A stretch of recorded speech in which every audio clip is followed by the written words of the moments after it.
제주도. 누구나 한 번쯤은 꿈꿔본 은퇴 후의 낙원이죠. 푸른 바다, 따뜻한 햇살, 한가로운 삶. 나도 저렇게 살고 싶다며 카페를 알아보고 주택 매물을 찾아보고 머릿속으로는 이미 정원에서 귤 따는 노년을 그리고 있는 분들이 참 많아요. 그런데 아세요? 그런 꿈이 준비가 없으면 정말 끔찍한 악몽으로 바뀌기도 한다는 걸. 오늘 이야기할 부부는 서울에서 평생 맞벌이로 일하며 10억이라는 큰 돈을 모았어요. 친구들도 부러워했죠. 야, 10억이면 제주 가서 평생 편하게 살겠다. 본인들도 그렇게 믿었어요. 퇴직하자마자 바로 내려갔어요.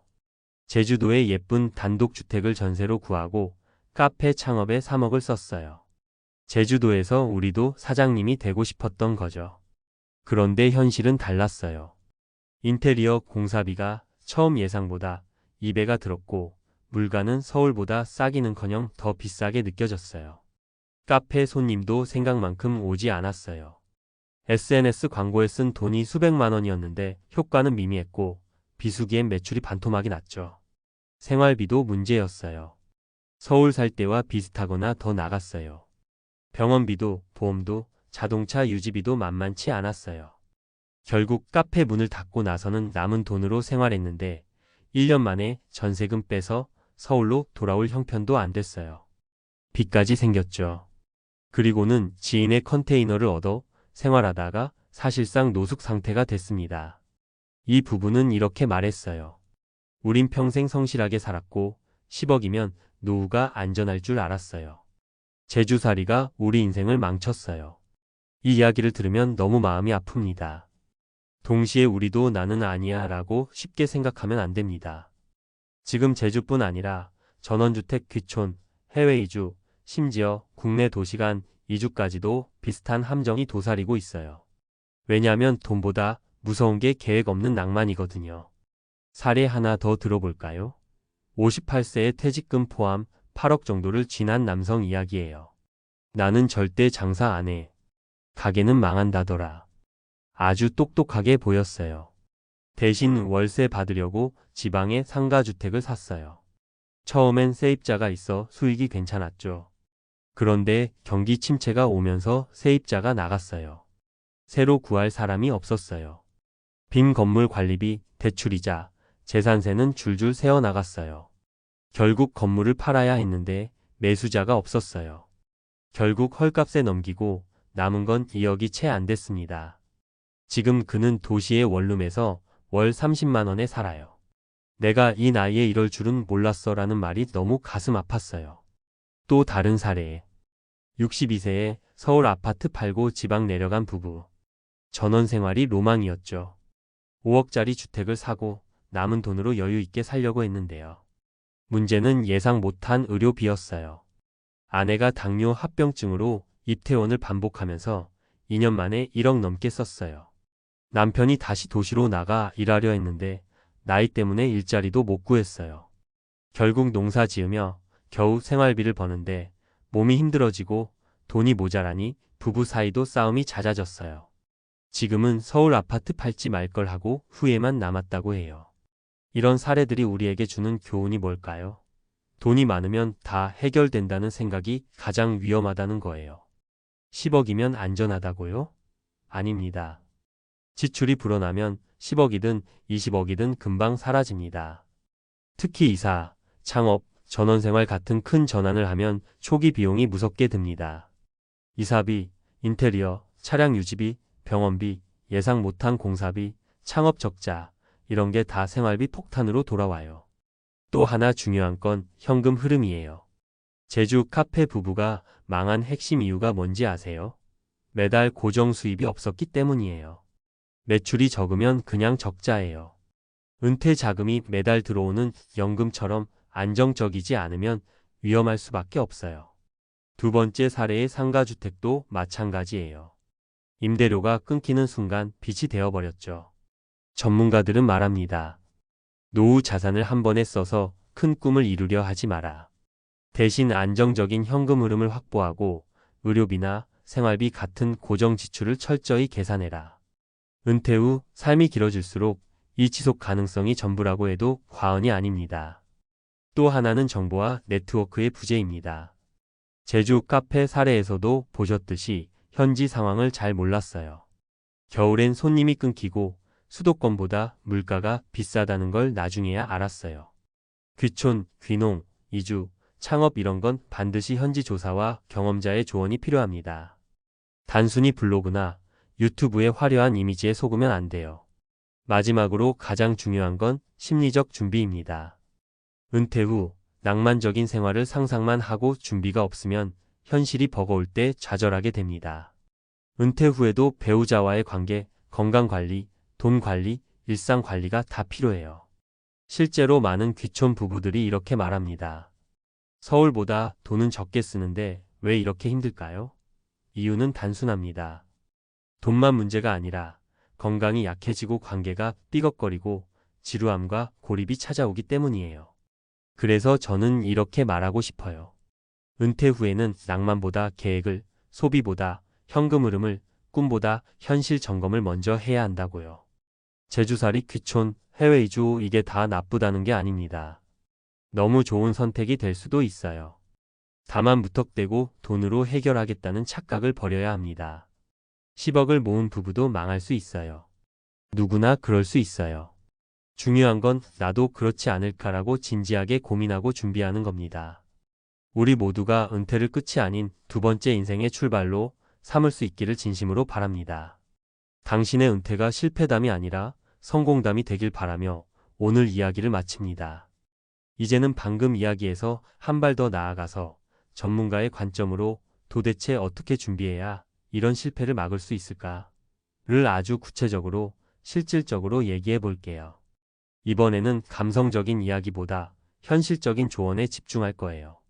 읽으면서 이건 꼭 메모해 둬야겠다 싶은 부분이 있으면 좋겠습니다. 먼저 강조하고 싶은 건 내 돈이 아니라 매달 들어오는 돈이 중요하다는 거예요. 많은 분들이 10억 있으면 안전하겠다라고 착각해요.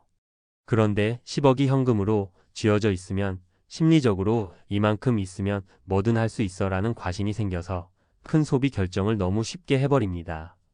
제주 카페 창업 부부도 처음에는 한 달 매출 1천만 원 나올 거야 라고 예상했는데 실제로는 비수기에 300만 원도 안 나왔어요. 실질적인 팁1. 생활비를 보수적으로 계산하라. 은퇴 후 예상 생활비를 잡을 때 무조건 서울보다 싸겠다라는 가정부터 버리세요. 제주도나 지방도 요즘 물가가 만만치 않아요. 특히 병원비, 보험료, 교통비, 차량 유지비 포함는 은퇴 후 더 늘어납니다. 예를 들어 서울 살 때 월 300만 원으로 살았다면 지방에서 200이면 될 거라 단순히 생각하지 마세요. 실제 귀촌 부부의 인터뷰들을 보면 서울보다 비슷하거나 1020% 적은 정도라고 말합니다. 왜냐면 직접 운전해야 하니까 기름값, 자동차 유지비가 늘고 병원 접근성이 떨어져서 큰 병 걸리면 더 비싸게 치료해야 하고 택배나 유통비가 붙어서 생활재 가격도 오릅니다. 전문가 조언 생활비 예상은 현재 생활비의 90% 수준 이상으로 잡아라. 50%로 줄이겠다는 계획은 매우 위험하다. 실질적인 팁 2. 고정수 입원을 만들어라. 이게 핵심입니다. 노후에는 목돈보다 현금 흐름이 생명입니다. 연금, 임대료, 배당금, 아르바이트 소득 뭐든 좋아요. 매달 일정하게 들어오는 돈이 있으면 위기 상황에서도 숨통이 트입니다. 예를 들어 국민연금 월 80만 원, 개인연금 40만 원, 임대료 30만 원이 있으면 최소 150만 원이 고정 수입이 됩니다. 이 정도면 아주 넉넉하지 않아도 기본 생계는 유지됩니다. 주의할 점 상가주택 임대 수익에 올인하는 건 위험합니다.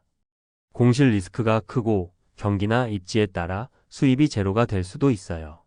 반드시 분산해야 합니다. 실질적인 팁 3. 초기 투자비는 반드시 30% 이상 여유분을 확보하라.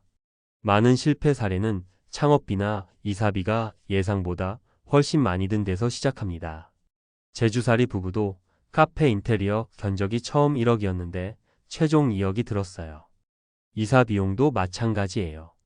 집을 사거나 전세로 옮길 때 중개 수수료, 이사비, 리모델링, 가전교체 비용이 생각보다 큽니다.